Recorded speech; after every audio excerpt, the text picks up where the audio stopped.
When a patient is diagnosed with non-small cell lung cancer, is testing always done on the tumor, or do patients know what their mutations are right upon diagnosis if testing is done?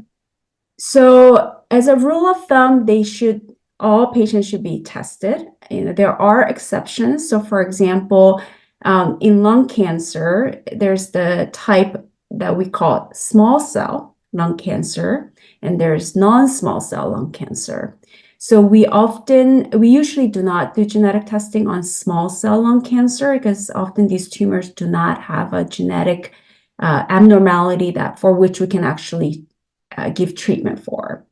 But for non-small cell patients, I would say my personal opinion is that everybody should be tested with the genetic test and really advocate for that. There are certain types of non-small cell lung cancer where the genetic targets are rare. However, you don't know unless you test. So I would say yes to that question of testing for genetic abnormalities. Okay, thank you.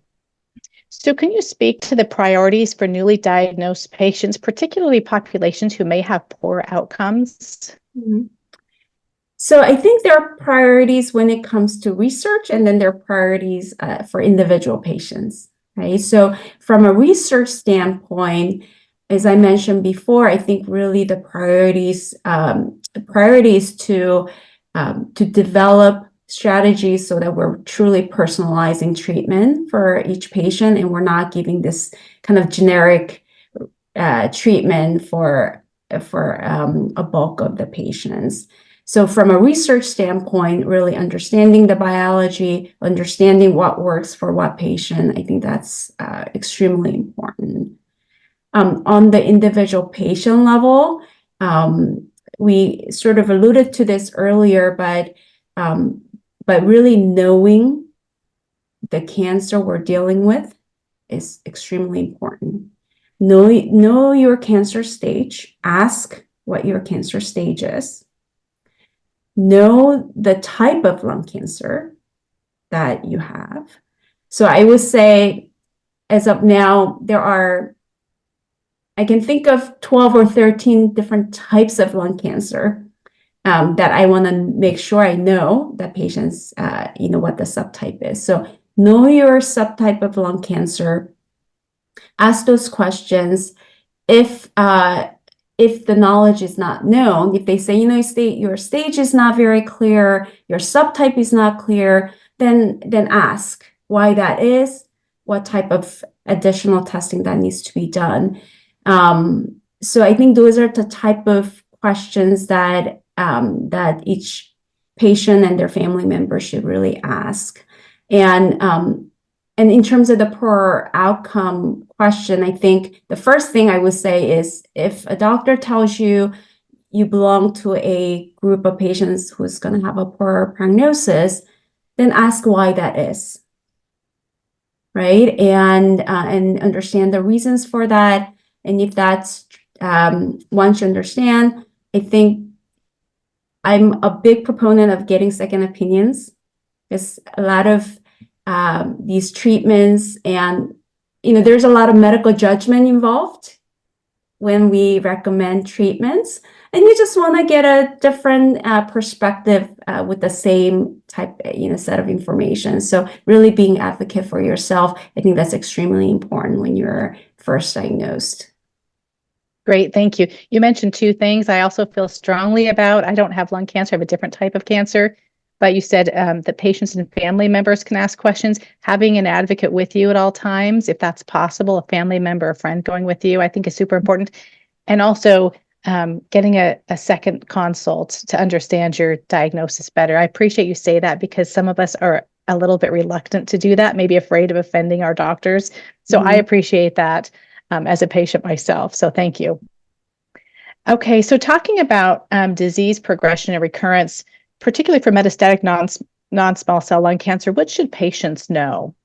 So when a cancer initially responds to a treatment and it stops responding, there can be many reasons for that. So the first question to really think about is why, is there another test we can do to identify the reason for the progression? And can we personalize a treatment according to that resistance pattern or the change that occurs in the tumor?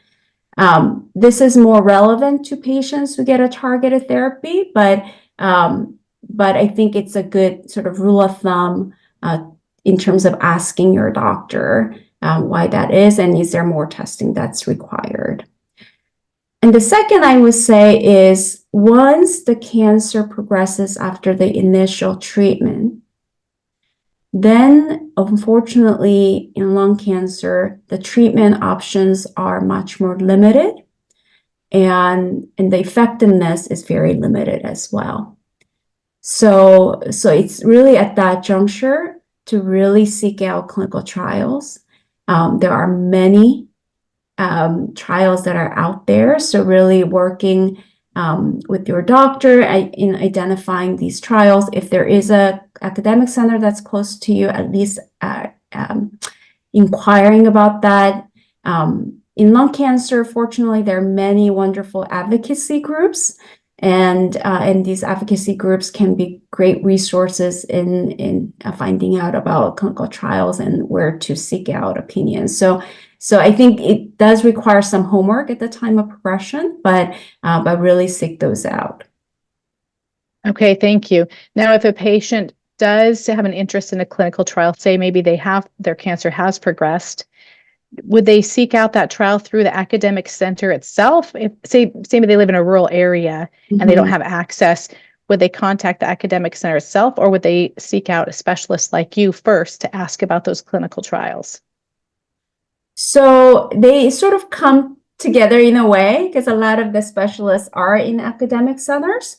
So I think there are two ways to go about it. One is to meet with the specialist who can give you kind of the landscape of where things are and what might be appropriate. So that's one way to do it. The other way to do it is if there is a particular clinical trial that you're really interested in, based on discussions with other patients or through advocacy groups, if there are particular clinical trials, usually the contact information is listed on the clinicaltrials.gov website. And the contact number is usually for the research team who can give you more information about that particular trial. Okay, that's very helpful. Thank you.